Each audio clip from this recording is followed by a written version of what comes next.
اعتبار کے next episode میں آپ دیکھیں گے کہ پریسا کو اس طرح لگ رہا تھا کہ میڈیا کے سامنے اس کی اپیئرنس اور اس کے ساتھ ساتھ سارے وقوعے کو بیان کرنے کے بعد سب لوگوں کی ہمدردیاں اس کے ساتھ ہوں گی اور ملک جہانگیر اور اس کے بیٹے کو کڑی سے کڑی سزا دلوائی جائے گی۔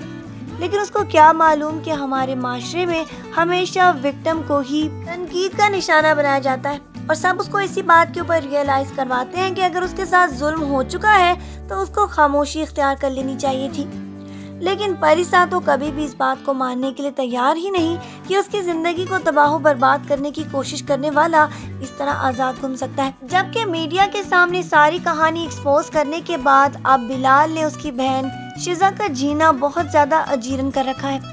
وہ تو اس کو یہاں تک بھی کہہ چکا ہے کہ اپنی فیملی کے ساتھ تعلق ختم کر دے اور سب کو یہ بات برابر کروا دے کہ اب اس کا اپنے گھر والوں کے ساتھ کوئی بھی تعلق نہیں، اس کا تو اپنا کوئی بہن بھائی بھی نہیں، اور اس کے سبلنگز اور اس کی والدہ کو وہ چھڑوا کر یہ ثابت کرنا چاہتا ہے کہ ان کے گھرانے سے اب کوئی بھی تعلق نہیں، لہٰذا وہ کسی بھی چیز کے لیے آنسریبل نہیں۔ لیکن بھلا کبھی کوئی بیٹی اپنے گھر والوں کے ساتھ تعلق توڑ سکتی ہے؟ ایسا تو کوئی بھی نہیں کر سکتی۔ لیکن بلال اس کو بہت زیادہ فورس کرتا چلا جائے گا، جبکہ حمزہ نے تو جب یہ فیصلہ کر لیا تھا کہ وہ اپنی بیوی کو اس بات پر مجبور کر دے گا کہ وہ بچے کو اس طرح اپنی دنیا میں آنے نہ دے، لیکن اس کے بعد جب سے اس نے یہ سارا کا سارا وقوعہ ٹی وی پہ دوبارہ سے سنا ہے تو وہ اس کو پھر سے محسوس کر رہا ہے اور اس نے یہ فیصلہ کر لیا ہے کہ اب اس کی زندگی میں پریسا کی کوئی بھی جگہ نہیں۔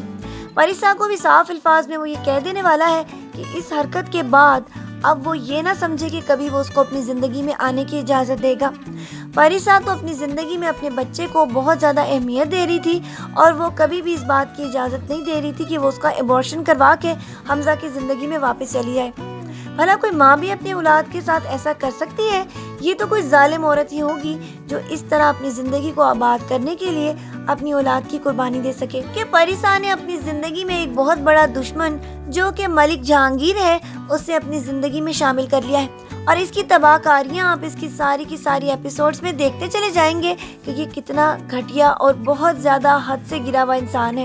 آج کے پرومو ریویو ویڈیو کو یہیں پر ختم کرتے ہیں، لیکن ایک امید میں آپ کو دلاتی چلی جاؤں کہ پریسا کی زندگی میں ایک اور شخص آنے والا ہے جو اس کی زندگی میں سارے کے سارے غموں کو دور کر کے اس سے باہر لے آئے گا۔ تو چلیں ہم اور آپ اس شخص کا انتظار کرتے ہیں اور آج کے پرومو ریویو ویڈیو کو یہیں پر ختم کرتے ہیں۔ پھر ملیں گے نیکسٹ ایپیسوڈز کے پرومو ریویوز میں۔ اپنا ڈھیر سارا خیال رکھیے گا میری بہت ساری دعاؤں کے ساتھ۔ اللہ حافظ۔